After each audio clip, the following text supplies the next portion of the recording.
Measure by the Obama administration that ended up costing us $23 billion more. A double whammy for taxpayers, more of our dollars wasted to regulation and likely no benefit even to the economy. Fox 17's Erica Curry breaks down the numbers behind this new report tonight. Erica? That's right, Scott and Stacy. New rules and regulation are the reasons behind this. You know, the American Action Forum shows an analysis of regulation reviews, and what was meant to streamline or repeal the most excessive of these has only led to an increase.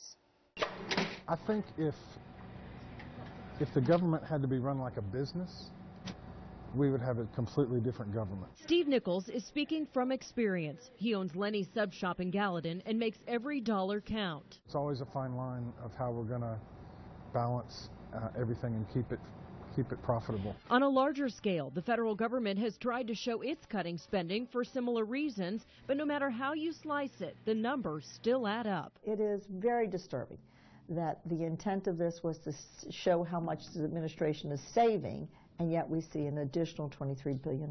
The Obama administration's retrospective review is a regulatory reform plan. It requires agencies in the executive branch, like the Departments of Agriculture or Transportation, to report every 6 months on new rules and regulations they've put into place.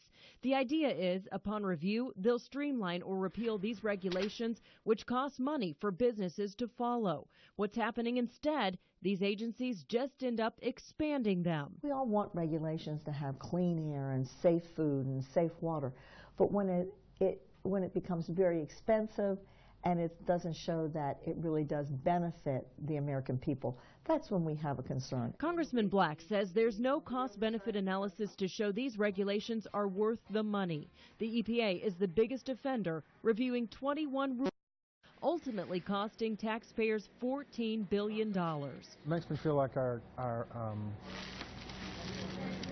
government is not listening to its people.